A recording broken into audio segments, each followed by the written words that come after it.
ডিঙত পুনৰ বনৰীয়া গাহৰিৰ হত্যা। দিন দুপৰতে বনৰীয়া গাহৰিৰ আক্ৰমণত আহত হ'ল এগৰাকী মহিলা।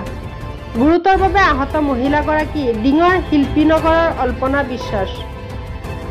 গাহৰিৰ আক্ৰমণৰ পাছতে মহিলাগৰাকীক ততাতৈয়াকৈ পৰিয়ালৰ লোকে ডিং এফআৰইউত ভৰ্তি কৰোৱা হয় যদিও চিকিৎসকে উন্নত চিকিৎসাৰ বাবে নগাঁৱলৈ প্ৰেৰণ কৰিছে মহিলাগৰাকীক।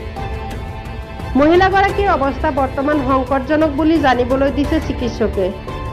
কেইদিনমানৰ পূৰ্বেও ডিঙত গাহৰিৰ আক্ৰমণত বহুকেইজন লোক আহত হৈছিল যদিও এই ক্ষেত্ৰত কোনো ধৰণৰ গুৰুত্ব নাই বিয়াগুম নগাঁও জিলা বন বিভাগৰ। পুনৰবাৰ জনাইছো এই গুৰুত্বপূৰ্ণ খবৰটো। ডিঙত পুনৰ বনৰীয়া গাহৰিৰ হত্যা। দিন দুপৰতে বনৰীয়া গাহৰিৰ আক্ৰমণত আহত হ'ল এগৰাকী মহিলা।